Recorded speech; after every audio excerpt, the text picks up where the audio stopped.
আসসালামু আলাইকুম। Welcome to study junction. আজকে আমরা আলোচনা করব হ্যাড ভার্সেস ওয়াজ নিয়ে। এই ক্ষেত্রে দেখুন এই হ্যাড এবং ওয়াজ দুটোর অর্থই হচ্ছে ছিল এবং এই দুটি হচ্ছে পাস্ট ইনডিফিনিট টেন্সে ইউজ করা হয়। আগেই বলে রাখি যে এখানে হ্যাড এবং ওয়াজ এই দুটো হচ্ছে অক্সিলিয়ারি ভার্বের যে হ্যাড ওয়াজ আমরা দেখি যে সেটা না। বরঞ্চ এখানে যে মেইন ভার্ব আছে হ্যাভ ভার্ব, হ্যাভ ভার্বের ৩ টা ফর্ম আমরা জানি। Have, had, had. তো যে ভার্বের টু হ্যাভ ভার্বের টু যে হ্যাড, সেই হ্যাড হচ্ছে এখানে আমরা যেই হ্যাড নিয়ে আলোচনা করতেছি সেটা। আর অন্যদিকে বি ভার্বের ৩ টা ফর্ম am, is, are, ভার্বের টু হচ্ছে ওয়াজ, ওয়্যার আর থ্রি হচ্ছে বিন। সেই ওয়াজ এর ওয়াজ হচ্ছে আমরা এখানে ইউজ করতেছি। তো সেই হিসাবে যেহেতু দুটোই ভার্বের টু, এর জন্য দুটোই আমরা পাস্ট ইনডিফিনিট টেন্সে সেন্টেন্সগুলো আমরা ইউজ করে থাকি। দুটোর ক্ষেত্রেই দুটোর অর্থই হচ্ছে হ্যাড অর্থ ছিল, ওয়াজ অর্থ ছিল। কিন্তু আমরা কখন কোনটা ইউজ করব তাহলে? প্রথমে আমরা হ্যাড নিয়ে আলোচনা করি।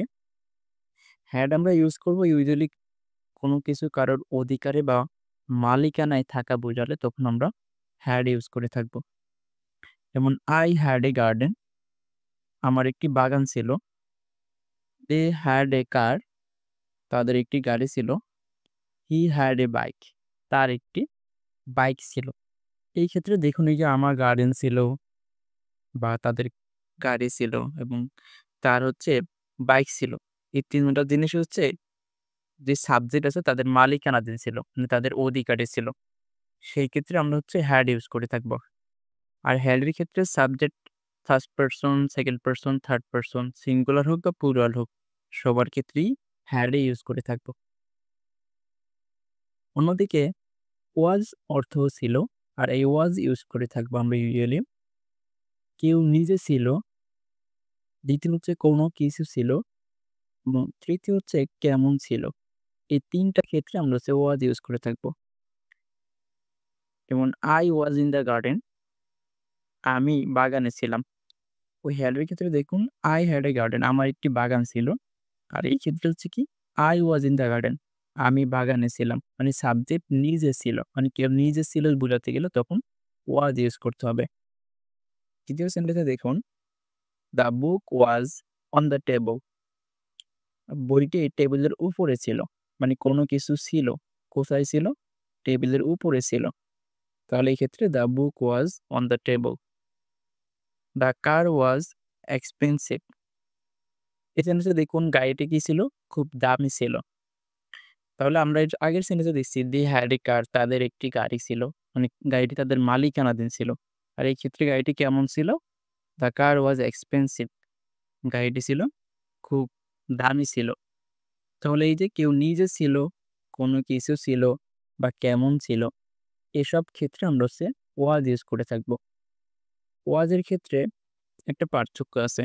সাবজেক্ট যদি ফার্স্ট পারসন প্লুরাল বা থার্ড পারসন প্লুরাল এবং সেকেন্ড পারসন হয়, তাহলে সেক্ষেত্রে was ইউজ না করে আমরা হচ্ছে were ইউজ করব। হয়তো আরো সহজ করে যদি বলি, I এবং থার্ড পারসন সিঙ্গুলার ব্যতীত বাকি সবার সাথে হচ্ছে were ইউজ করতে হবে। তাহলে I এবং থার্ড পারসন সিঙ্গুলার কারা? থার্ড পারসন সিঙ্গুলার হচ্ছে হি, শি, ইট আর যেকোনো কারো নাম। তাহলে I, হি, শি, ইট এবং যেকোনো কারো নামের ক্ষেত্রে আমরা হচ্ছে কি ইউজ করব? was ইউজ করে থাকব। আর বাকি সব সময় আমরা কি ইউজ করব? were ইউজ করব। যেমন they were at school, তারা স্কুলে ছিল। we were at home, আমরা বাড়িতে ছিলাম। my friends were talented, আমার বন্ধুরা মেধাবী ছিল। তাহলে এই ক্ষেত্রে সাবজেক্ট দেখুন they আছে, we আছে এবং my friends প্লুরাল, এরা সবাইকে প্লুরাল। তাহলে সাবজেক্ট প্লুরাল হলে আমরা জানি ভার্ব কি ইউজ করতে হয়? প্লুরাল ইউজ করতে হয়।